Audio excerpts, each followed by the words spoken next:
Hi friends, स्वागत है आप सबका आपके अपने चैनल जीके स्टडीज़ में।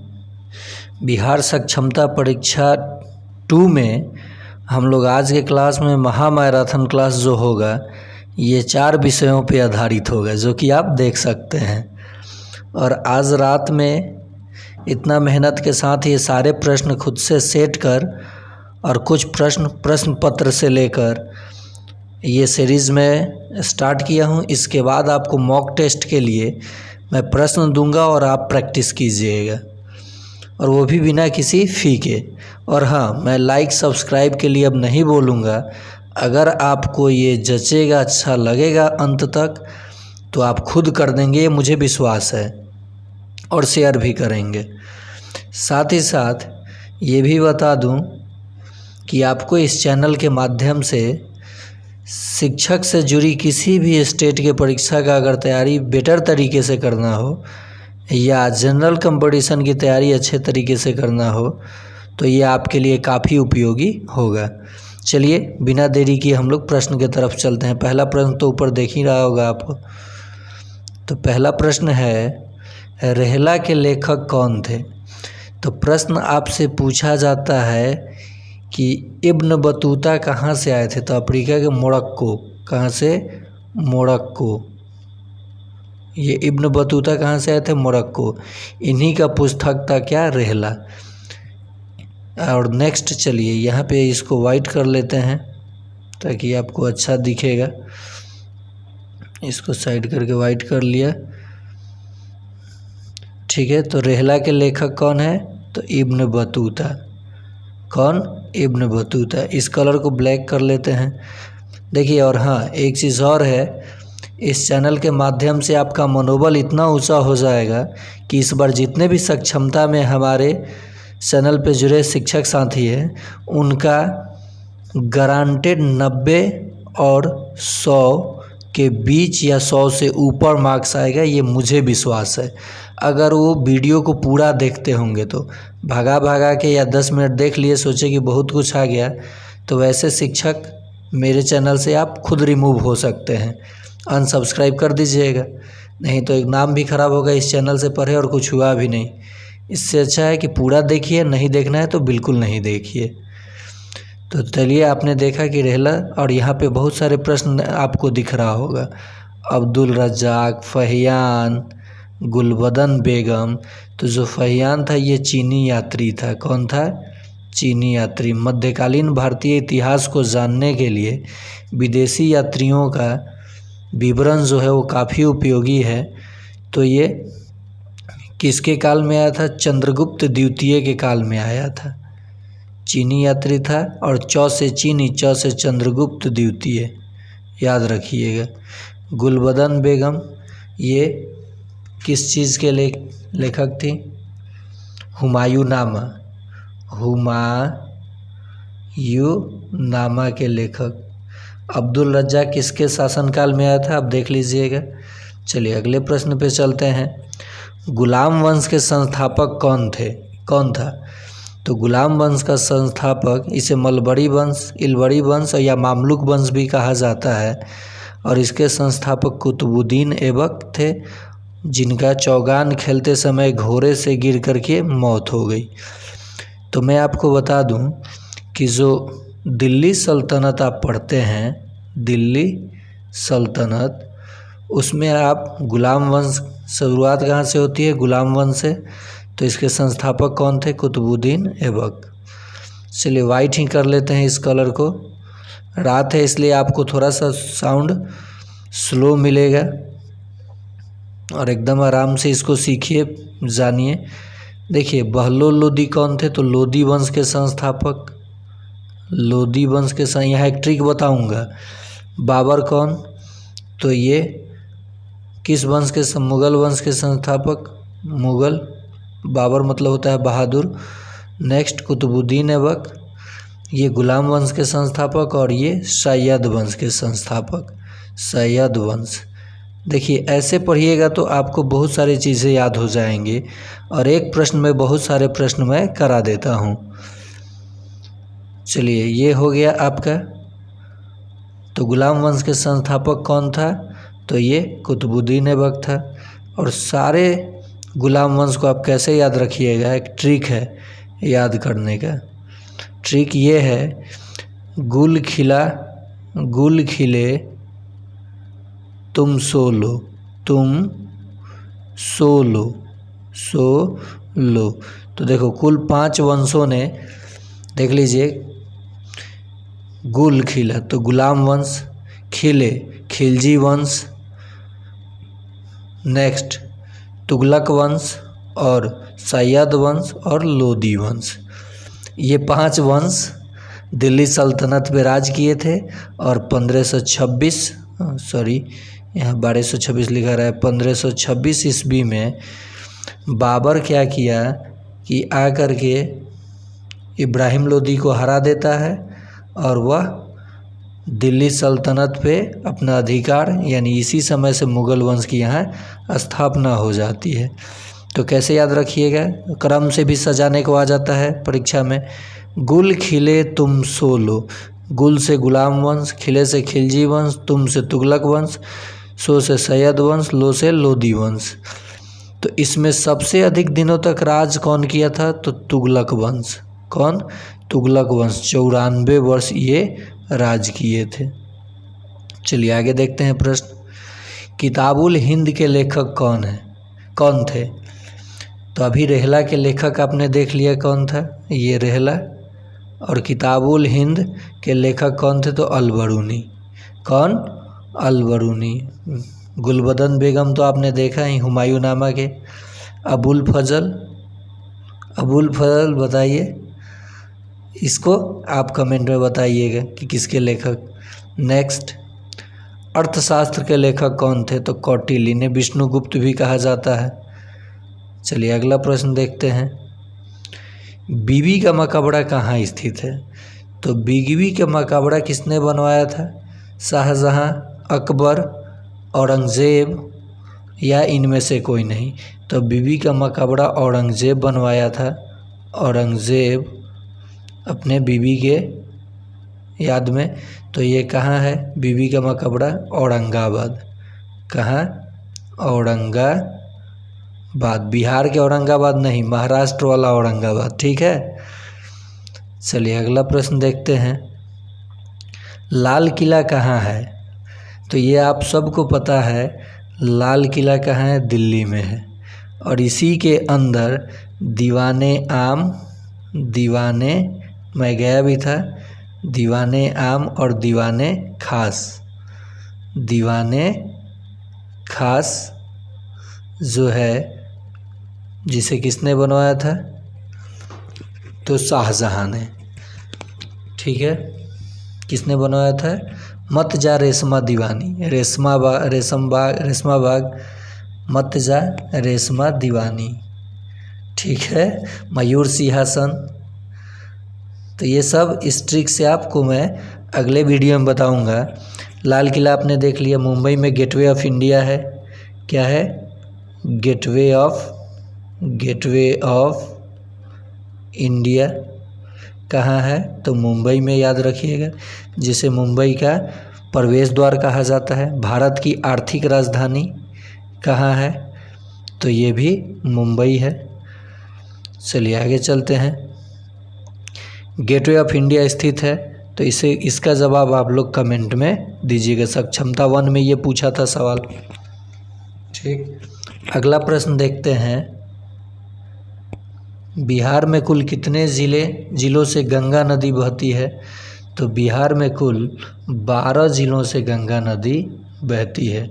और ये बिहार को 2 बराबर भागों में बांट देती है। कितने भागों में? 2 बराबर भागों में बांट देती है। ऐसे ये उत्तरी गंगा का मैदान और ये दक्षिणी गंगा का मैदान। इधर नेपाल क्या है? नेपाल उत्तर में क्या है? नेपाल, ठीक है। दक्षिण में क्या है? झारखंड, ये झारखंड। और पूरब में क्या है? और पश्चिम में क्या है? तो पश्चिम में क्या है? उत्तर प्रदेश। और पूरब में क्या है? पश्चिम बंगाल। क्या है? बंगाल। तो बिहार 3 तरफ से राज्यों से घिरा और एक तरफ से देश से। तो देखिए एक प्रश्न आएगा कि यहाँ का जो ज़िला था किशनगंज, ये नेपाल और पश्चिम बंगाल से अपना सीमा साझा करता है। यहाँ जो चंपारण था, पश्चिमी चंपारण, ये नेपाल और उत्तर प्रदेश से सीमा साझा करता है। तो इस पे भी प्रश्न मैं लिया हूँ, इसलिए ये बता दिया। नेक्स्ट, बिहार में कुल कितनी लोकसभा की सीटें हैं? तो यहाँ पे जान लीजिए, बिहार में विधानसभा की बात की जाए, लोकसभा की यहाँ पूछा है, तो लोकसभा की कितनी सीटें हैं? 40। विधान परिषद की बात की जाए तो 75, और विधानसभा की बात की जाए तो 243। यानी विधायक कितने चुने जाते हैं बिहार से? बिहार के 243। बिहार में द्विसदनीय व्यवस्था है, तो विधान परिषद के कुल कितने सदस्य? तो 75। और बिहार में लोकसभा के सदस्य 40 और बिहार में राज्यसभा के सदस्य शायद 16। ध्यान, इसको आप स्टार मार्क कर लीजिएगा, देख लीजिएगा। और हाँ, ऑप्शन में देखिए क्या क्या है। ऑप्शन भी मैं ऐसा सेट करता हूँ जिसमें बहुत सारे जीके बिहार से रिलेटेड आपको एक प्रश्न में 4-4 प्रश्न मिल जाए। 40 लोकसभा है, ये विधानसभा, ये आपके ये विधान परिषद और ये विधानसभा, और 101 अनुमंडल है। क्या है? अनुमंडल है। बिहार में कितने अनुमंडल है? 101। प्रमंडल कितने हैं? प्रमंडल कितने हैं? तो 9। इसे ही प्रशासनिक इकाई कहा जाता है, जो कि सक्षमता 1 में घुमा दिया था प्रश्न। बिहार में कुल कितने प्रशासनिक इकाई हैं? तो 9। चलिए आगे देखते हैं। बिहार में कुल विधानसभा की सीटें, तो इसका जवाब आप लोग, ये मॉक टेस्ट हो गया, कमेंट में दीजिएगा। नेक्स्ट, बिहार का राजकीय वृक्ष क्या है? तो बिहार के राजकीय वृक्ष पीपल है, और भारत का राष्ट्रीय वृक्ष वट वृक्ष है, यानी बरगद। कौन? बरगद को ही वट वृक्ष कहा जाता है।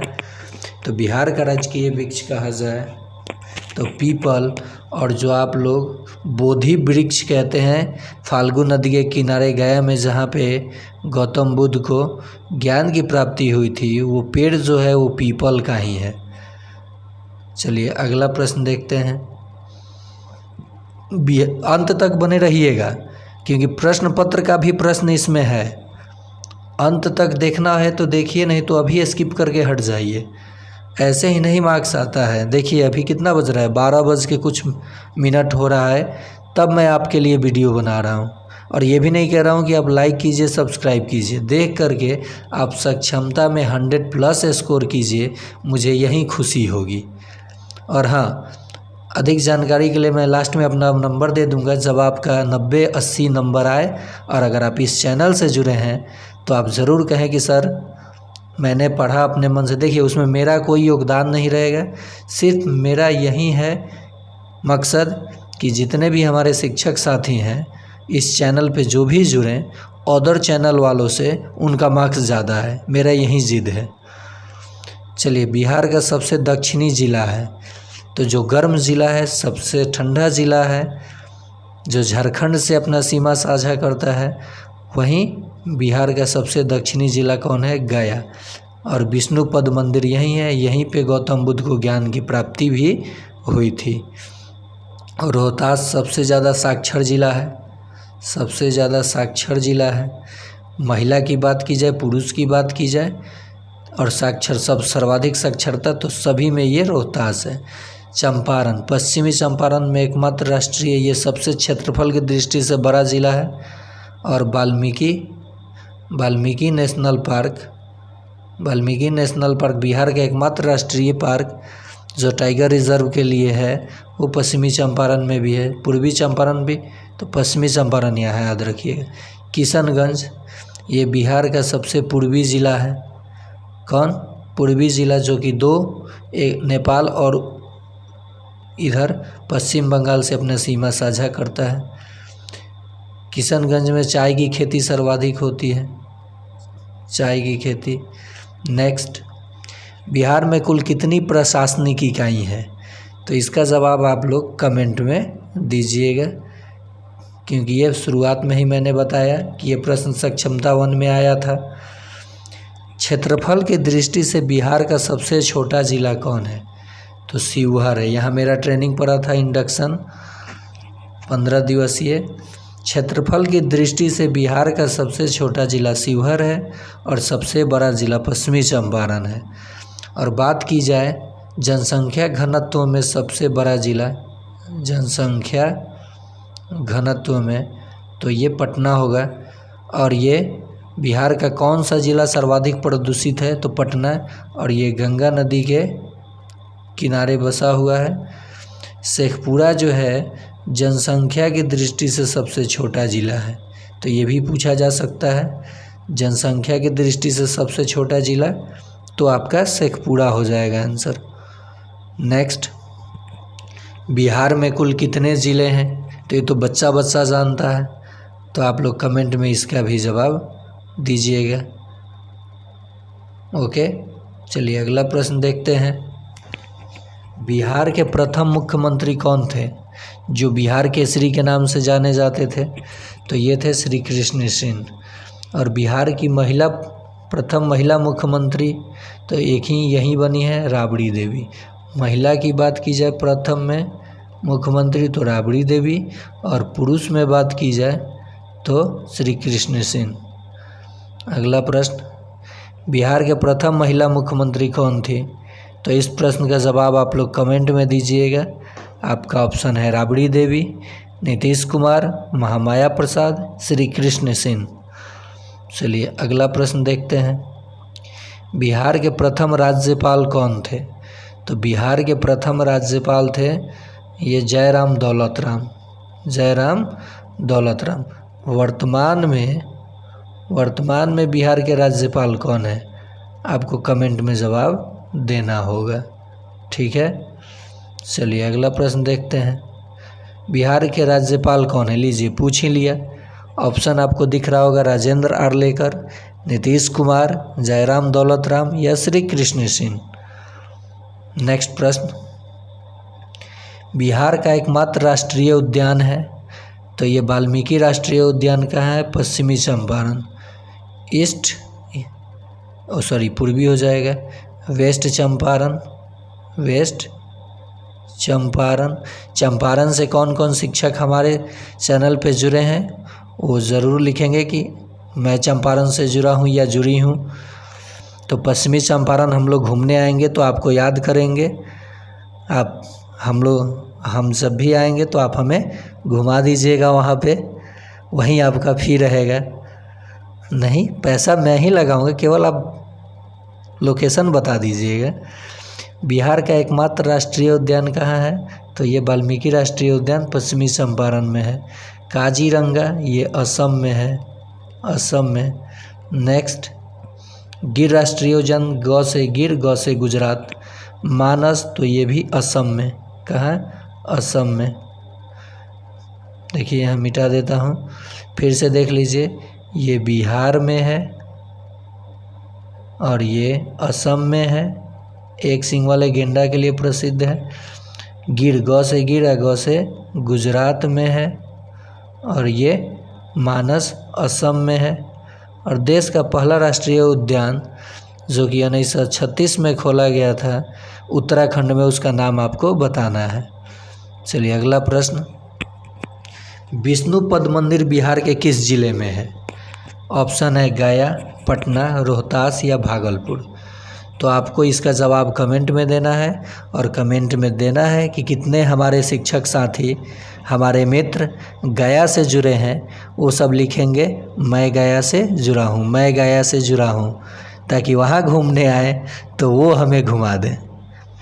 मन डरिएगा नहीं, आपके घर खाने पीने नहीं आएंगे, ना ही आपको घूमने में आपसे पैसा लेंगे। हम अपना खुद ट्रैवलिंग करने का जब मन होता है तो इधर उधर जाते रहते हैं। देखिए ज़िंदगी है क्या, पैसा बैंक में रखिएगा, किसी दिन चले जाइएगा, स्वर्गवास हो जाएगा, पैसा धरे के धरे रह जाएगा, मज़ा कोई और लेगा। पैसा सेविंग कीजिए, लेकिन बचे उसके बाद, आपसे बचे उसके बाद। हाँ, फैमिली है तो उनके लिए तो कुछ ना कुछ सेविंग करना ही चाहिए, लेकिन पेट काट के नहीं और इच्छाओं को मार के नहीं। तो इसका जवाब आप लोग कमेंट में देंगे। और साथ ही साथ मैं आपको बता दूं जनसंख्या घनत्व की दृष्टि से सबसे बड़ा जिला, जनसंख्या की दृष्टि से सबसे बड़ा जिला तो पटना। रोहतास साक्षरता तो बता दिया। भागलपुर, ये देखिए ये किस लिए, विक्रमशिला विश्वविद्यालय कहाँ, तो भागलपुर। इसे विक्रमशिला को किसने बनवाया था, तो धर्मपाल ने। और उदंतपुरी को किसने बनवाया था, देवपाल ने। चलिए, तो ये भागलपुर में है विक्रमशिला विश्वविद्यालय। और नालंदा विश्वविद्यालय नालंदा जिला में है, जिसकी स्थापना कुमारगुप्त ने की थी। कुमारगुप्त ने।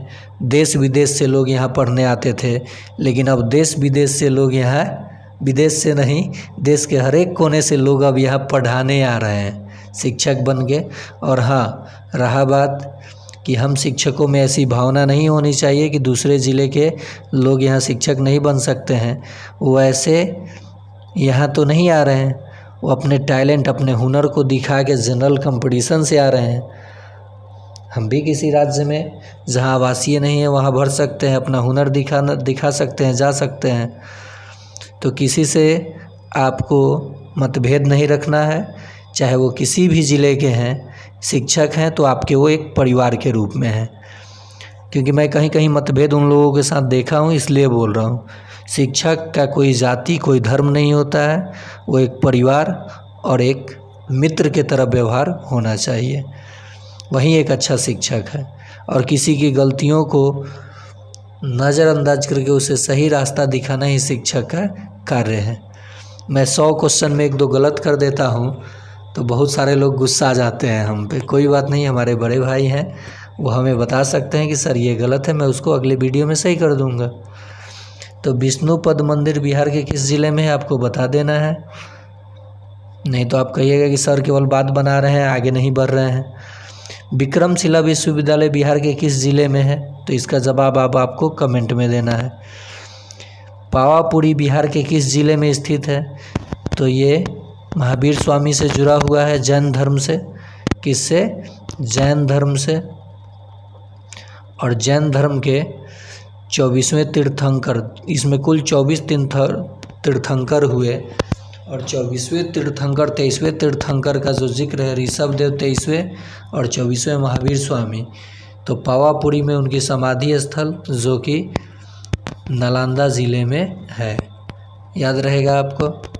चलिए अगला प्रश्न, सत्य शोधक समाज के संस्थापक कौन थे, तो सत्य शोधक समाज के संस्थापक जो थे, ज्योतिबा फुल्ले थे।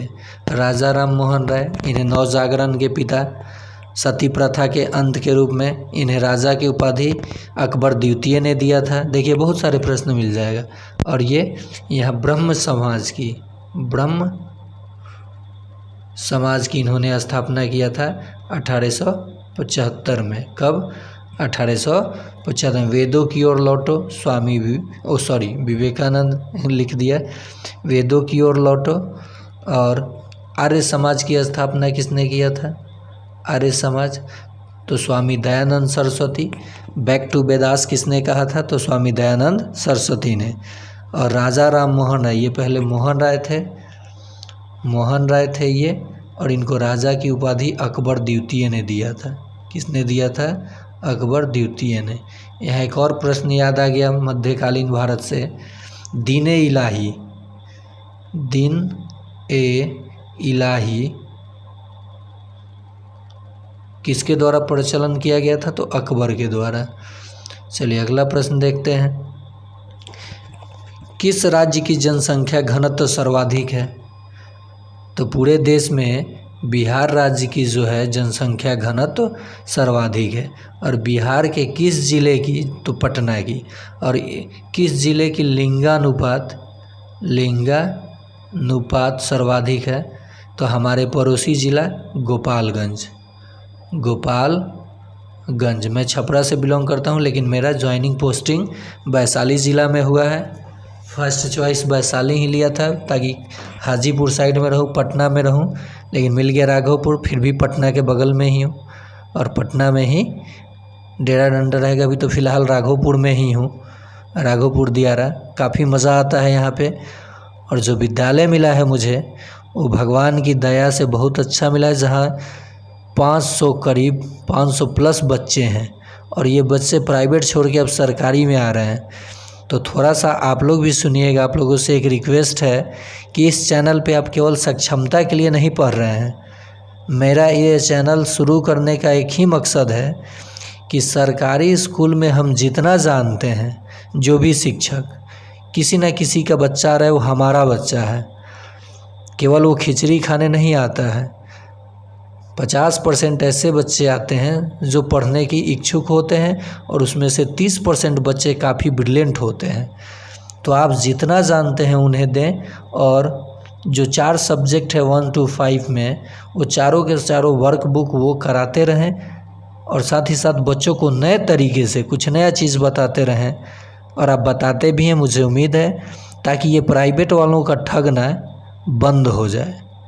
आपको लगता होगा कि आपका बच्चा प्राइवेट स्कूल में पढ़ता है तो बहुत ज़्यादा तेज़ है।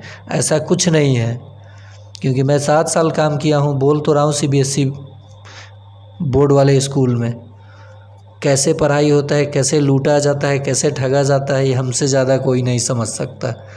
चलिए अगला प्रश्न। अब देखिए, अब पूछे गए प्रश्नों में आप आ गए। अब विज्ञान और पर्यावरण के प्रश्न होंगे। उस समय तो बिहार से जुड़े सभी प्रश्नों को मैंने किया, और कुछ जीके जो बोला हूँ यही सब न जीके हैं। वे संसाधन जो शीघ्र नवीनीकृत या पुनः पूर्ति हो जाते हैं कहलाते हैं। जैसे सौर ऊर्जा, पवन पुनः पूर्ति हो जाते हैं ना, तो ये नवीकरणीय संसाधन कहलाते हैं। अब यहाँ पे ब्लैक या ये कलर कर लेता हूँ, कलर मुझे पहचान में नहीं आता है। ब्लैक, वाइट, ये सब येलो, ये सब जनरल कलर पहचान लेता हूँ। तो ये क्या हो जाता है, नवीकरणीय। चलिए आपको बताना होगा कि लाल रंग सिग्नल के रूप में क्यों प्रयोग किया जाता है। सिग्नल के रूप में, सिग्नल के लिए लाल रंग या खतरे के लिए लाल रंग का ही उपयोग क्यों किया जाता है, आपको जवाब देना है। ये साइंस का प्रश्न होगा। नेक्स्ट है, निम्नलिखित में से पीने योग्य पानी का सबसे बड़ा भंडार कौन सा है।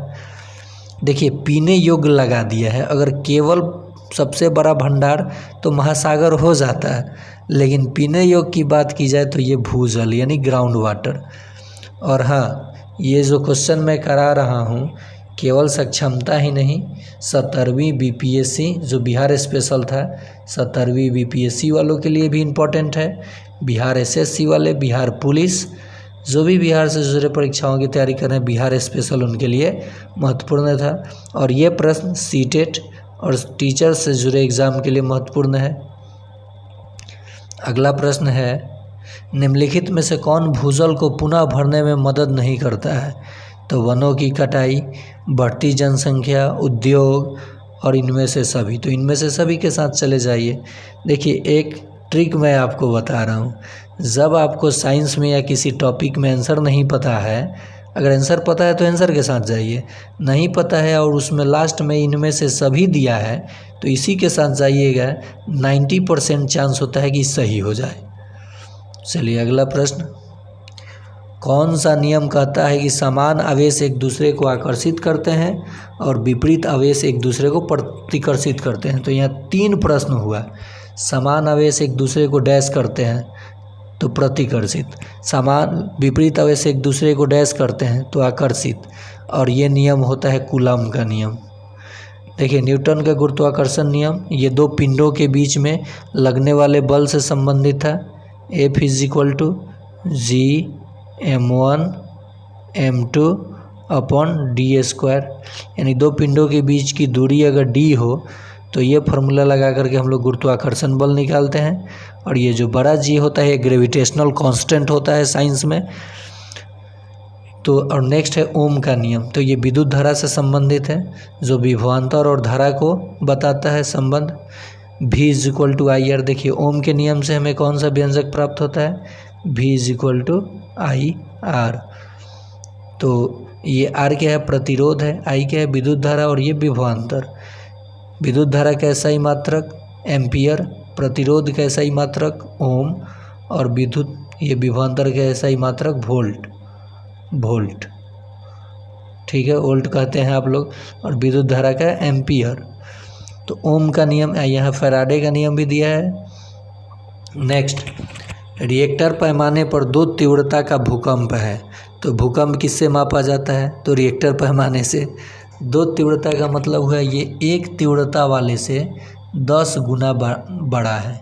कितना? 10 गुना। तो कहाँ है यहाँ? 10 गुना, ये आंसर आपका हो जाएगा। देखिए, भूकंप के अध्ययन को हम लोग सिस्मोलॉजी कहते हैं। सिस्मोलॉजी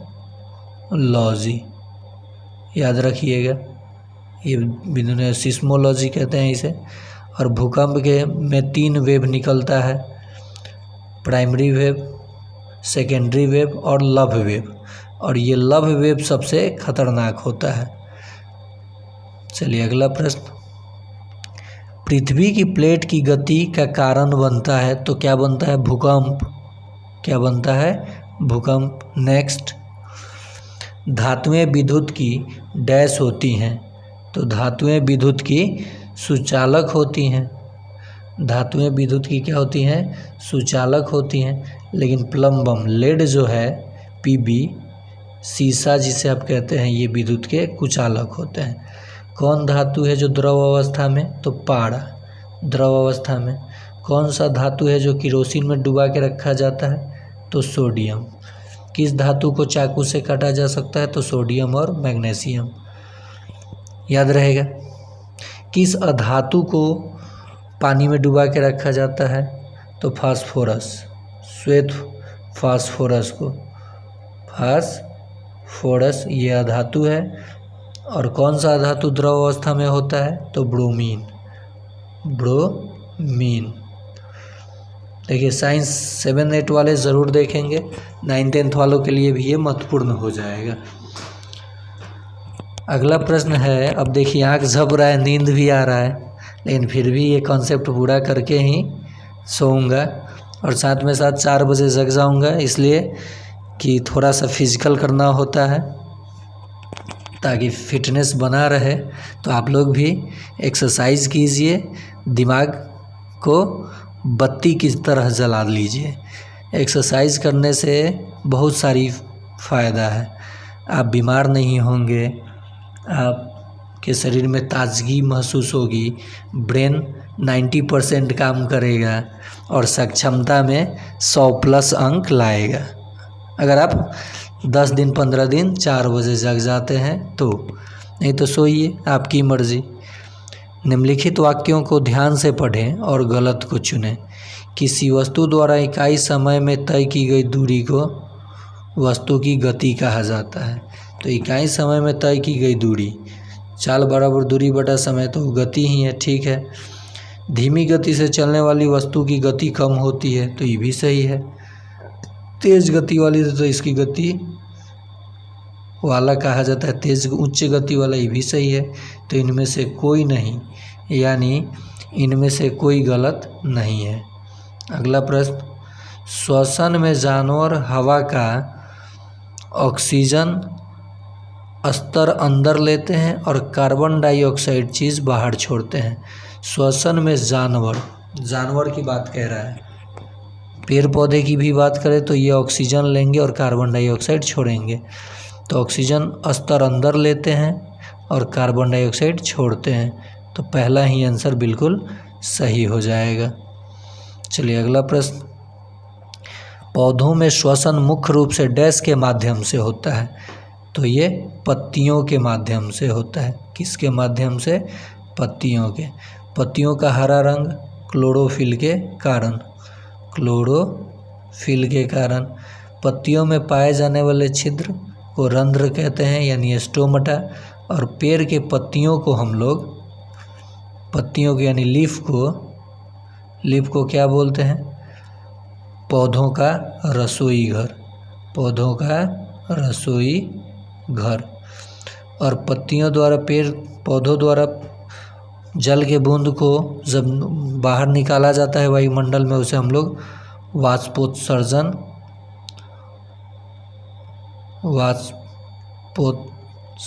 कहते हैं, ठीक है। अगला प्रश्न देखते हैं, मैग्नीफेरा इंडिका डैश का वैज्ञानिक नाम है। तो देखिए मैग्नीफेरा इंडिका ये भी पूछा गया था प्रश्न, आम का वैज्ञानिक नाम है Bos indicus. Bos indicus, indicus ये गाय का वैज्ञानिक नाम है। बुबालिस भैंस का नाम है। नागाहाना सांप का नाम है, नागाहाना सांप। पैंथ्रापाडुस टाइगर यानी शेर का, और पैंथ्रापाडुस बाघ का, और पैंथ्रालियो टाइगर का, ये सब का वैज्ञानिक नाम है।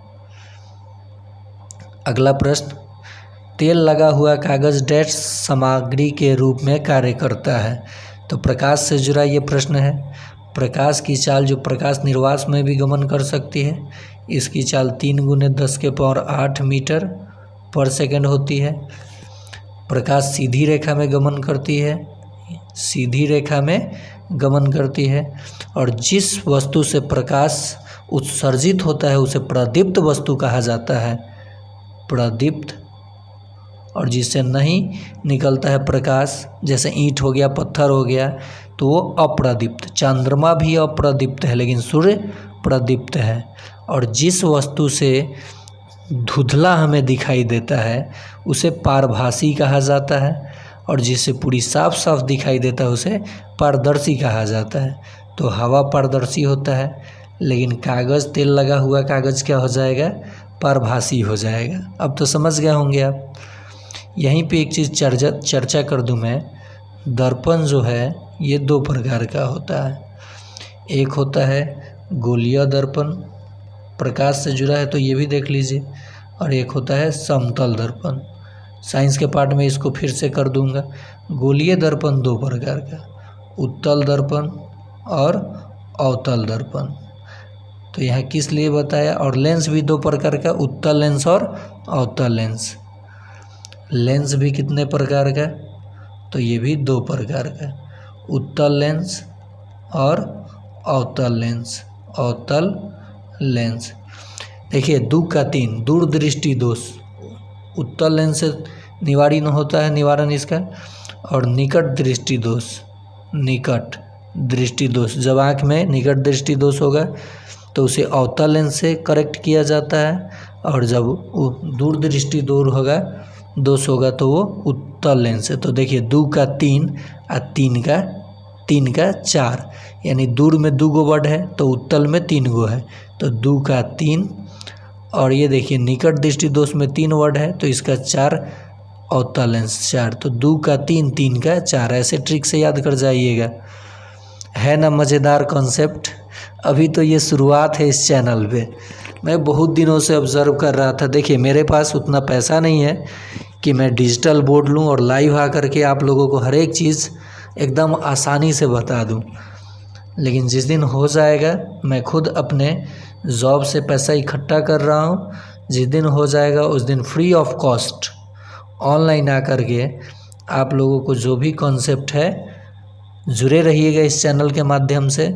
कैसे बच्चों को पढ़ाना है, कैसे कॉन्सेप्ट को सीखना है। देखिए जो हमारी पढ़ाई है, दादाजी हमारे बताते थे कि जो पढ़ाई है ये निरंतर चलने वाली प्रक्रिया है। मरते दम तक कुछ ना कुछ आप पढ़ते रहो, सीखते रहो, लर्न करते रहो, अपने कौशल को विकसित करते रहो। तो आप जुड़े रहिए। और हाँ, आपको अगर मन हो तो ही लाइक कीजिए और शेयर कीजिए, ना हो तो मैं अदर चैनल की तरह बीच बीच में लाइक कीजिए, शेयर कीजिए, व्हाट्सअप नंबर ये सब नहीं करने वाला हूँ आप लोगों के साथ, क्योंकि आपको प्रश्न से मतलब है। और आपके मोबाइल में जो MB होता है वो 2 GB, जो नेट होता है 2 GB, 2.5 GB या 3 GB, या आपके पास वाईफाई है तो ठीक है। तो सभी लोगों के पास तो वाईफाई है नहीं, हम लोग उतने स्टैंडर्ड तो है नहीं, तो उसी में काम चलाना है।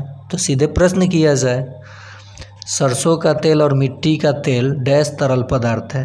तो ये अमिश्रणीय है, ये मिश्रण नहीं होता है, अमिश्रणीय है। कहाँ गया, अमिश्रणीय है। देखिए पदार्थ जो होता है, पदार्थ ये स्थान घेरता है, इसके पास द्रव्यमान होता है। पदार्थ की अवस्थाएं 5 होती हैं, लेकिन हम लोगों को जनरली 3 पढ़ना है, ठोस, द्रव और गैस। ठीक है। एक ऐसा पदार्थ का नाम आपको बताना है जो तीनों अवस्था में होता है। कमेंट में आपको जवाब देना है। संतरा, टमाटर, अमरूद और नींबू ये सब खट्टा होता है। क्या होता है? खट्टा होता है। तो ये इसमें क्या होगा? विटामिन सी होगा। अब यहाँ पे एक चीज़ और जान लीजिए, 4 प्रश्न यहाँ और बताऊँगा। विटामिन बी की कमी से, बी तो बेरी बेरी रोग होता है, बी है तो बेरी बेरी। विटामिन सी की कमी से स्कर्वी होता है, स्कर्वी जो मसूरे से खून निकलने लगता है। विटामिन ए की कमी से रतौंधी, ठीक है। और विटामिन डी की कमी से क्या होगा? रिकेट्स। क्या होगा? रिकेट्स। और साथ ही साथ थायराइड भी विटामिन डी की कमी से, आयोडीन की कमी से क्या हो जाता है? तो गलगंड, जिसे ग्वाइटर आप बोलते हैं। तो ये खट्टे पदार्थों में कौन सा अम्ल? तो कौन सा विटामिन? अम्ल नहीं, विटामिन। तो ये विटामिन सी, इसे स्कॉर्बिक एसिड बोला जाता है, इसे रेटिनॉल बोला जाता है। चलिए आगे देखते हैं प्रश्न। विटामिन की खोज किसने की थी? तो फंक ने। यहाँ एक चीज़ और जान लीजिए, विटामिन की खोज किसने की थी? तो फंक ने। जल में घुलनशील विटामिन BC है। और कीड़ा, देखिए कीड़ा पानी में मर जाएगा, तो ये वसा में घुलनशील विटामिन है, जल में ये नहीं घुलता है, और ये जल में घुलनशील विटामिन है। अगला प्रश्न, निम्नलिखित में से कौन सा खनिज हड्डियों और दांतों को मजबूत बनाने का कार्य करता है? तो हड्डी क्या है? तो कैल्शियम की ज़रूरत होती है आपको हड्डी मजबूत करने की, तो क्या हो जाएगा आंसर? कैल्शियम। लोहा, आयरन की कमी से एनीमिया हो जाएगा, एनीमिया। आयोडीन की कमी से ग्वाइटर यानी घेंघा रोग, घेंघा रोग। चलिए आगे पर बढ़ते हैं। खाद्य डैश और डैश से भरपूर होती है, इसलिए यह मिट्टी की उर्वरता के सुधार करती है। पोषक तत्व और विटामिन, पोषक तत्व और कार्बनिक पदार्थ, तो ये पोषक तत्व और कार्बनिक पदार्थ इसका आंसर हो जाएगा। चलिए अगला प्रश्न देखते हैं। पौधे अपना भोजन किसकी सहायता से बनाते हैं? तो लीजिए मैं पूरा प्रक्रिया ही बता देता हूँ। CO2 + H2O, सनलाइट, क्लोरोफिल, और तब C6H12O6 ग्लूकोज बनता है और ऑक्सीजन गैस निकलता है, साथ में जलवाष्प निकलता है। तो पौधों को भोजन बनाने के लिए कार्बन डाइऑक्साइड चाहिए, जल चाहिए, सूर्य का प्रकाश चाहिए। तो यहाँ देखिए ऑक्सीजन नहीं चाहिए, ऑक्सीजन तो उत्पाद के रूप में निकलेगा, तो गलत। यहाँ भी ऑक्सीजन है, गलत। पानी, सूरज की प्रकाश की रोशनी और CO2, ये आंसर हो जाएगा। और प्रकाश संश्लेषण के दौरान, भोजन बनाने के दौरान पौधे कौन सा गैस देंगे? तो देख लीजिए यहाँ ऑक्सीजन देंगे। और जिस प्रक्रिया से तो ये भोजन बनाते हैं उन्हें क्या कहा जाता है? प्रकाश संश्लेषण। याद रहेगा, फोटोसिंथेसिस। चलिए आगे देखते हैं प्रश्न। रेहाना अपने परिवार के साथ केरल जाती है। वह ऊंचे ऊंचे पेड़ देखती है जो उसके गृह नगर शिमला के पेड़ों से बहुत अलग है। उसने केरल में कौन से पेड़ देखे होंगे? तो उसने नारियल। देखिए केरल में पोंगल त्यौहार मनाया जाता है, जैसे हमारे यहाँ मकर संक्रांति, ओणम, पोंगल, ओणम, यहाँ ओणम, कौन? ओणम। नौका रेस होता है। साथ ही साथ पेरियार झील कहाँ है? पेरियार तो केरल में। और साथ ही साथ ये भी जान लीजिए कि जो पुर्तगाली आया था इसी के तट पर Calicut, Vasco D gamma Calicut तट पे आया था। और जो केरल है ये भारत का सबसे साक्षर राज्य है और यहाँ का लिंगानुपात सर्वाधिक है। बात आई केरल की, बात आई, और कथकली यहाँ का लोक नृत्य है। बात आई केरल की, मीनाक्षी मंदिर यहीं पे है। तो केरल की बात आई तो ये सर्वाधिक साक्षर साक्षर, सबसे ज़्यादा लिंगानुपात भारत के किस राज्य का लिंगानुपात सर्वाधिक है? तो केरल का। साक्षर कौन है सर्वाधिक? तो केरल, जो कि साउथ इंडिया का एक राज्य है। नेक्स्ट, निदान के बाद डॉक्टर एक मरीज से कहता है कि उसके रक्त में हेमोग्लोबिन कम है। आयरन की कमी को पूरा करने के लिए उसे निम्नलिखित में क्या खाना चाहिए? ये सीटेट का सबसे प्यारा प्रश्न है ईवीएस का। सीटेट की तैयारी करनी हो तब भी आप इस चैनल पर जुड़े, आपको फर्स्ट अटेम्प्ट में मैं क्लियर करा दूंगा। तो देखिए, उसे आंवला, हरी पत्तेदार सब्जियां और गुड़ खानी चाहिए। आप भी खा सकते हैं रिच अमाउंट में। हेमोग्लोबिन की अगर जिसकी भी कमी है, जिन्हें कमजोरी, झंझनाहट महसूस होती है, इसका सेवन वो कर सकते हैं। केवल ये जो बिहार सरकार पैसा दे रही है शिक्षकों को, बचाने की ज़रूरत नहीं है। आप केवल सेविंग के चक्कर में पड़े हैं। अपने सेहत पे भी ध्यान दीजिए। अब तो आप राज्यकर्मी बन जाइएगा। चलिए, डिसलेक्सिया, देखिए डिसलेक्सिया, अफेजिया, डिस्ग्राफिया, ये सब अधिगम विकार होते हैं। क्या होते हैं? अधिगम से जुड़े बीमारी, अधिगम विकार, जो कि सीखने नहीं देते हैं, बाधा उत्पन्न करते हैं, डिजीज़ है ये। तो डिसलेक्सिया जो होता है ये पढ़ने से बाधित करता है, पढ़ने से जुड़े हुए हैं। नेक्स्ट, डिसलेक्सिया है, डिस्ग्राफिया है, डिस्कैल्कुलिया है, जो कि गणना संबंधित विकार है। ये सब मैं आपको डीएलएड सेक्शन में पढ़ा दूंगा। एक लाऊंगा मैराथन, क्योंकि डीएलएड सेक्शन का भी प्रश्न पूछा जाता है सक्षमता में, तो उसका एक मैराथन मात्र आप देख लीजिएगा। कम प्रश्न पूछा जाता है, वेटेज कम है, उसी में आपका काम हो जाएगा। चोमस्की देख लीजिएगा, वाइगोस्की, प्याजे, और साथ में ये कुछ जनरल क्वेश्चन को। मनुष्य के पेट में गैस्ट्रिक जूस, तो ये HCl होता है। क्या होता है? HCl, जो कि अम्लीय होता है। क्या होता है? अम्लीय। और ये प्रबल अम्ल है। हाइड्रोक्लोरिक अम्ल को हम लोग तेजाब कहते हैं। और ये स्वाद में कैसा होता है? तो खट्टा होता है। तो ये हो जाएगा अम्लीय। अगला प्रश्न, अंडे डैश का एक समृद्ध स्रोत है। तो अंडों से हमें प्रोटीन मिलता है। चलिए थोड़ा सा स्पीड बढ़ाया जाए, क्योंकि अब नींद भी आ रही है।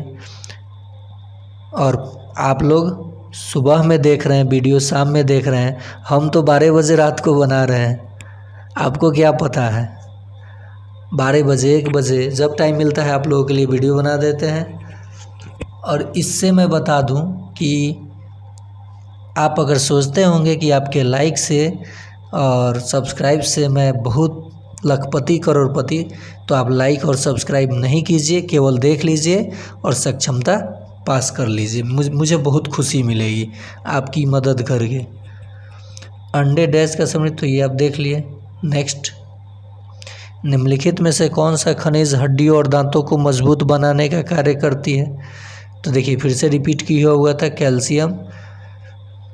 निम्नलिखित में से कौन सा भोजन घटक हमारे शरीर को ऊर्जा देता है? तो ऊर्जा देता है कार्बोहाइड्रेट, ये शरीर का ऊर्जा गृह कहा जाता है। प्रोटीन, विटामिन हमें रोगों से सुरक्षा करता है। प्रोटीन बॉडी बिल्डिंग सब्सटेंस है। अगला प्रश्न, हम क्रिकेट खेलने के लिए डैश का उपयोग करते हैं। तो बल्ला चलाते हैं, बॉल फेंकते हैं, तो मांसपेशियों के ऊर्जा का उपयोग करते हैं। नेक्स्ट, इलेक्ट्रिक गैजेट डैश ऊर्जा के कारण काम करती है। तो विद्युत ऊर्जा के कारण काम करेगी। जब इलेक्ट्रिक है तो विद्युत ऊर्जा का, विद्युत का SI मात्रक एम्पियर। और देखिए BPSC TRE में प्रश्न कैसे पूछेगा कि विद्युत धारा को किस यंत्र से मापा जाता है? तो एमीटर से। किसे? एमीटर से। और विभव को किससे? तो वोल्ट मीटर से। किससे? वोल्ट मीटर से। ये जुड़ा होता है समांतर क्रम में और ये जुड़ा होता है श्रेणी क्रम में, पथ में। और सुरक्षा के रूप में क्या लगा होता है? तो फ्यूज। क्या लगा होता है? फ्यूज। बल्ब में क्या तंतु के रूप में होता है? तो टंगस्टन।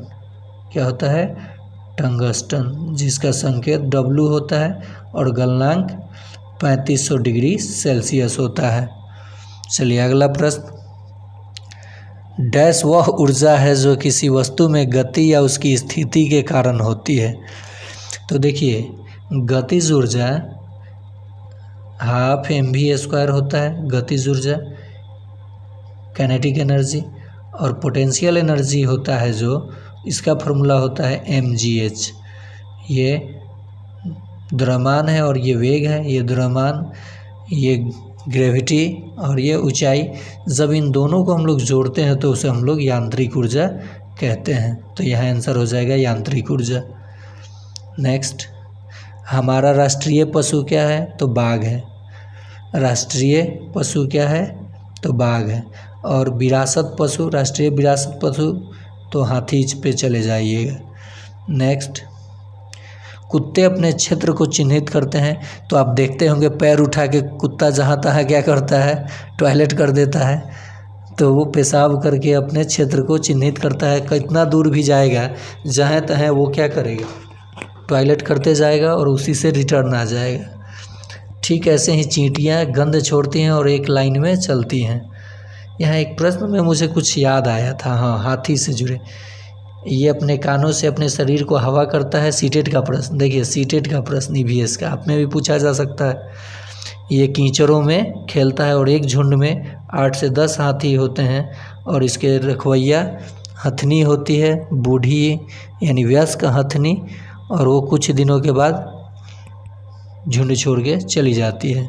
नेक्स्ट, कुत्ते अपने क्षेत्र को तो ये तो जान गए, साथ ही साथ जान जाइए कि अंतरिक्ष में कौन सा जानवर सबसे पहले, माने कौन जानवर गया था? तो कुत्ता। और इंसान ने किस जानवर को सबसे पहले पालतू बनाया? तो कुत्ते को ही। और जो कुतिया गई थी उसका नाम था लाइका। ये भी पूछा जा सकता है, अंतरिक्ष में जो गई थी। नेक्स्ट, चींटियाँ जब चलती हैं तो अपने पीछे डैश छोड़ जाती हैं। तो इसका जवाब आप लोग कमेंट में दीजिएगा, अभी बताया हूँ। एकदम आराम से पढ़िए, कोई हड़बड़ाहट नहीं है। प्लेलिस्ट में जाके देखिए, बहुत सारा वीडियो है, लेकिन प्लेलिस्ट और बहुत सारे वीडियो को देखिए या ना देखिए, मैराथन को समय निकाल के पूरा देखिए। ये नहीं कि 10 मिनट देख लिए काम हो गया। निम्नलिखित में से कौन सर्वाहारी जानवर है?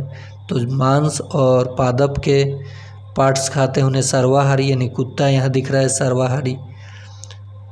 बकरी तो शाकाहारी है, घोड़ा भी शाकाहारी है और बाघ मांसाहारी है, लेकिन कुत्ता सर्वाहारी है, दोनों खाता है। एक पक्षी खरगोश से भिन्न है क्योंकि एक पक्षी डैश है। बढ़ सकता है तो दोनों बढ़ते हैं, चल सकता है दोनों चलते हैं, पंख है, हवा की ज़रूरत है तो हवा की ज़रूरत दोनों को है, ये भी है, तो यानी पंख है। ये आंसर हो जाएगा। अगला रीजनिंग टाइप का ये प्रश्न था, वे जानवर जो हमारे घरों में हमारे साथ रहते हैं कहलाते हैं। तो हमारे साथ रहने का मतलब हमारे साथ सोते नहीं है, ठीक है, यानी पालतू जानवर ये कहलाते हैं, पेट एनिमल्स। अगला प्रश्न, पेड़ हमें छाया और स्वच्छ हवा देते हैं श्वसन के लिए, और यही ना हो तो हम लोग रह पाएंगे नहीं। और श्वसन 2 प्रकार का होता है। देखिए यहाँ बता दूँ, 10th क्लास में पूछा जाता है बोर्ड एग्ज़ाम में। श्वसन, अरे यार कहाँ चला गया, श्वसन 2 प्रकार के, वायवीय श्वसन, एरोबिक रेस्पिरेशन, और अवायवीय श्वसन। अवायवीय श्वसन, इस क्रिया में अल्कोहल बनता है और इसमें बहुत सारा एनर्जी मिलता है। नेक्स्ट, बड़े पौधे कहलाते हैं। तो बड़े पौधे पेड़ कहलाते हैं।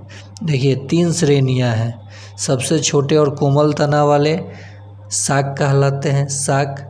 मझले आकार को झाड़ी कहते हैं, और बड़े वाले को, जिसका भूरा स्टेम होता है, हार्ड वुडी होता है प्लांट, तो ये पेड़ है, वृक्ष है। और पेड़ों के यानी डेंड्रोलॉजी क्या होता है? तो वुडी प्लांटों का स्टडी होता है। नेक्स्ट, भारत एक ऐसा देश है जहाँ त्यौहार मनाए जाते हैं। मकर संक्रांति 14 या 15 जनवरी को मनाया गया। गुजरात के लोग इस दिन क्या करते हैं? तो ये पतंग उड़ाते हैं।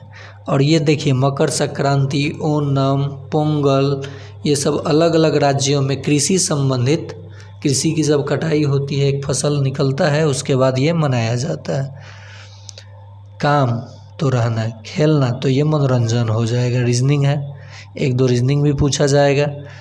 प्रदूषण का वह प्रकार जिससे आगरा के ताजमहल पर सबसे अधिक प्रभाव पड़ने की संभावना है। तो कानपुर में तो आपको पता है चमड़ा उद्योग है जो वायुमंडल को प्रदूषित करता है, तो वायु प्रदूषण, और इससे सल्फर डाइऑक्साइड वर्षा के साथ अम्लीय वर्षा हो जाती है, जिससे बिल्डिंग्स के रंग में क्या होता है, क्षय होने लगता है। नेक्स्ट, किसी वस्तु पर आवेश है या नहीं, इसका परीक्षण करने वाले उपकरण को क्या कहते हैं? तो इलेक्ट्रोस्कोप। क्या कहते हैं? अब यहाँ पे थोड़ा सा गड़बड़ी है, इन दोनों में हमें कन्फ्यूज़न है, आप इसे स्टार मार्क कर लीजिए। इलेक्ट्रोमीटर ही होना चाहिए, यहाँ क्या होना चाहिए? किसी आवेश या उनके परीक्षण करने वाले उपकरण को, तो इसका आंसर ये होना चाहिए, लेकिन इसे स्टार मार्क कर लीजिए, आप देख लीजिएगा। नेक्स्ट, वह समय है जिसमें पृथ्वी सूर्य के चारों ओर अपनी परिक्रमा पूरी करती है 365.25 दिन। बिल्कुल ये सही हो जाएगा। पृथ्वी एकमात्र ऐसा ग्रह है जिस पे जीवन है, और ये नीला ग्रह के नाम से जाना जाता है।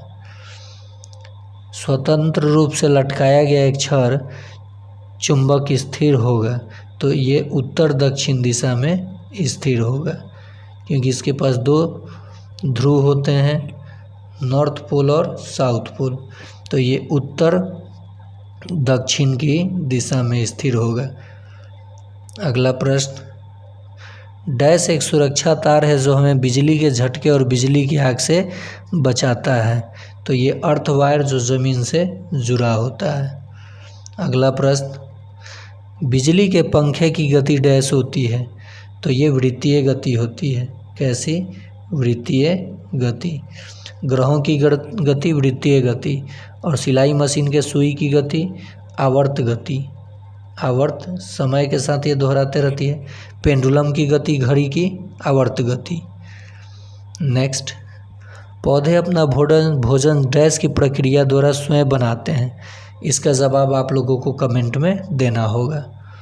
नेक्स्ट, वसा से बने होते हैं, तो ऑक्सीजन, नाइट्रोजन और हाइड्रोजन, कार्बन, हाइड्रोजन और ऑक्सीजन, तो ये कार्बन, हाइड्रोजन, ऑक्सीजन हो जाना चाहिए। ठीक है, चलिए आगे देखते हैं प्रश्न। खरगोश कहाँ रहता है? तो इसका जवाब घर में, मांद में, घोंसला में या बिल में। तो आप तो कहेंगे कि हम पाले हैं, हमारे घर में रहता है। ये देखिए, उस पे नहीं जाइएगा आप, इसका जो जनरल एडेप्टेशन है नेचर में, उस पे जाइएगा। ये बिल में रहते हैं, सांप भी बिल में रहते हैं, चिड़िया घोंसले में रहती है। भारत से समुद्री उत्पादों में निर्यात की सबसे महत्वपूर्ण वस्तु है, तो ये झींगा मछली है। कौन है? झींगा मछली। अगला प्रश्न, वह आधार सामग्री जिसका उपयोग किसी अन्य वस्तुओं को बनाने में किया जाता है कहलाती है। तो जैसे वह सामग्री जिसका कोई और वस्तु आप बनाते हैं, तो उसे कच्चा माल, रॉ मटेरियल कहा जाता है। सूची को देखिए और पता लगाए कितने पदार्थ पानी में अघुलनशील है। तो ये देखिए, गन पाउडर, पत्थर और साबुन नहीं, साबुन तो घुलता, हाँ साबुन, तो ये 3 हो जाएगा। इस प्रश्न को स्टार मार्क कर लीजिएगा। अघुलनशील साबुन पूरा थोड़े घुल के छुपे, चीनी नमक तो 3 हो सकता है। CNG जो कि व्हीकल में यूज होता है, काफ़ी अच्छा ईंधन है। तो प्रश्न क्या है? CNG प्राकृतिक गैस के रूप में निम्नलिखित में से कौन सा कथन सत्य है? तो यह एक अच्छा ईंधन है। साथ ही साथ LPG लिक्विफाइड पेट्रोलियम गैस रसोई घरों में यूज होता है। ये ब्यूटेन का मुख्य घटक होता है, और इसमें दुर्गंध के रूप में एथिल मरकेप्टन मिलाया जाता है। मरकेप्टन याद रखिएगा। नेक्स्ट, अंतरिक्ष में किसी वस्तु को प्रक्षेपित करने के लिए डैश का उपयोग होता है, तो किसका? रॉकेट का उपयोग होता है। नेक्स्ट, राष्ट्रीय राजमार्ग व्यवस्था किसकी जिम्मेदारी होती है? तो राष्ट्रीय है, राष्ट्र का है, केंद्र सरकार की होगी, केंद्र सरकार की होगी। अगला प्रश्न, माउंट एवरेस्ट पर चढ़ने वाली पहली भारतीय महिला, तो ये बछेंद्री पाल। कौन? बछेंद्री पाल। याद रखिएगा आप लोग। हाँ, बिहार से, देखिए बिहार से किसका नाम याद रखिएगा? निरुपमा यादव। निरुपमा यादव बिहार की थी, बिहार की हैं जो माउंट एवरेस्ट पर फतह की हैं। निम्नलिखित में से किस समूह में घनिष्ठ रूप से संबंध है? तो मलेरिया मच्छर मादा एनाफिलीज के काटने से होता है और आयरन की कमी से एनीमिया होता है, तो यही बिल्कुल संबंधित है। साथ ही साथ देखिए, मादा एडीज के काटने से डेंगू होता है और मादा एनाफिलीज के काटने से मलेरिया होता है, जो कि सिनकोना के छाल से इसकी दवा बनता है। और मलेरिया परजीवी, मलेरिया किसके कारण होता है? तो प्रोटोजोआ के कारण। प्रोटोजोआ के कारण, पोलियो वायरस के कारण, और आपको ये जो आजकल टाइफाइड लिख रहा हूँ, नींद आ रहा है, टाइफाइड, तो ये किसके कारण? जीवाणु के कारण होने वाला रोग है। तो पोलियो के मलेरिया के परजीवी का खोज किसने? तो रोनाल्ड रॉस। रोनाल्ड, अरे यार नींद जो ना कराए, रोनाल्ड रॉस ने इसकी खोज की थी। 5 क्लास के SCERT बुक में पर्यावरण में ये दिया है। मच्छरों का जंग, मलेरिया का जंग रोनाल्ड रॉस के संग। शतरंज घर के अंदर खेलते हैं, तो बाहर में क्या खेलते हैं? वीडियो गेम तो अंदर ही खेलते हैं, कार्ड भी अंदर खेलते हैं, फुटबॉल घर से बाहर खेलते हैं। अगला प्रश्न, निम्नलिखित में से कौन स्तनपायी परिवार से संबंधित नहीं है? तो जो मेढक है ये अंडा देता है, तो मेढक हो जाएगा। अगला, स्तनपायी मतलब बच्चे को जन्म दे के दूध पिलाते हैं, जिनके कान दिखाई देते हैं। यह प्रश्न समझ लीजिए, जिस जानवर के कान दिखाई देंगे वो क्या देंगे? अपने बच्चे को जन्म देंगे, यानी वो स्तनपायी होंगे। और जिनके कान दिखाई नहीं देंगे वो लेइंग एग्स यानी अंडे देंगे। लॉन टेनिस के खेल में मिश्रित युगल प्रारूप में टीम के साथी होते हैं, तो मिश्रित युगल जोड़ी यानी एक महिला और एक पुरुष, एक पुरुष और एक महिला हो जाएगा। चलिए अगला प्रश्न, तकरीबन नज़दीक आ गए हैं हम लोग, एकदम बिल्कुल आँख झप रहा है। अब आपके ऊपर है, आप लाइक करते हैं या नहीं करते हैं।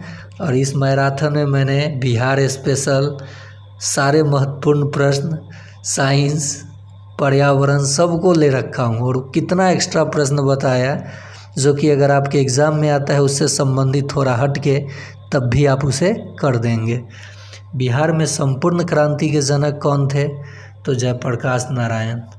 और पटना का जो हवाई अड्डा है इन्हीं के नाम पे है, जयप्रकाश नारायण राष्ट्रीय हवाई अड्डा। याद रहेगा। महात्मा गांधी चंपारण में 1917 में आए। श्री कृष्ण सिंह बिहार के प्रथम मुख्यमंत्री, बिहार केसरी के नाम से जाने जाते हैं। बिहार का कौन सा जिला नेपाल और बंगाल दोनों से सीमा साझा करता है? तो ये किशनगंज, बोला था ना यहाँ सबसे पूर्वी जिला। नेक्स्ट, बिहार का कौन सा जिला नेपाल और यूपी? तो ये बताया था शुरू में ही, पश्चिमी चंपारण। यहीं पे वाल्मीकि राष्ट्रीय पार्क है और ये सबसे बड़ा क्षेत्रफल की दृष्टि से जिला है। मधुबनी पेंटिंग के लिए प्रचलित है। किशनगंज, सर्वाधिक वर्षा, बिहार में सर्वाधिक वर्षा किस जिला में? तो ये भी देख लीजिए, किशनगंज में। नेक्स्ट, बिहार किस गोलार्ध में स्थित है? तो बिहार उत्तरी पूर्वी गोलार्ध में स्थित है। अगला प्रश्न, पटना का गोलघर कब बना था? तो ये 1786 में बना था, जो अन्नागार था, इसमें अनाज रखा जाता था। अगला प्रश्न, तो अगला प्रश्न नहीं, ये आपने देख लिया। साथ ही साथ मुझे उम्मीद है कि इस चैनल पे जितने भी प्रश्न बताया गया आपके माइंड में सेट हो गया होगा, और मुझे नींद बहुत तेज़ लग रही है। तो धन्यवाद साथियों। मुझे उम्मीद है आप सबका मनोबल इस चैनल के माध्यम से बढ़ेगा और आपके अंदर इतना कॉन्फिडेंस भर दूंगा कि आप परीक्षा में जाइएगा मुस्कुराते हुए और आइएगा हंसते हुए। जाइएगा मुस्कुराते हुए और आइएगा हंसते हुए। अधिक कुछ डिस्कस करने के लिए आप इस नंबर पे संपर्क कर सकते हैं। और हाँ, मैं कोई PDF नहीं देता हूँ, सिर्फ चैनल के माध्यम से पढ़ाता हूँ। किताब बोलता थोड़े है, लिख के आपको दे दूँगा, आप अलमारी में रख देंगे। आप चैनल के माध्यम से मैराथन देखिए और मात्र 10 दिन पढ़ लीजिए मन से, निश्चित ही 90 और 100 के बीच में आपका मार्क्स आ जाएगा। तो आज के लिए इतना ही। Good night. अब तो गुड नाइट क्या, गुड मॉर्निंग हो गया है। टाइम ज़रा देख लूँ कितना हुआ, 1:29 हो चुका है। तो अब आपको मैं गुड नाइट बोलूँ कि गुड मॉर्निंग बोलूँ समझ में नहीं आ रहा है। फिर भी मैं 2 घंटा सो लूँगा। और आपको अगर अच्छा लगा हो, जितने लोग देख रहे हो, लाइक अगर करना हो तो कीजिए। मेरे तरफ से कोई प्रेशर आपको नहीं है। तो आज के लिए इतना ही।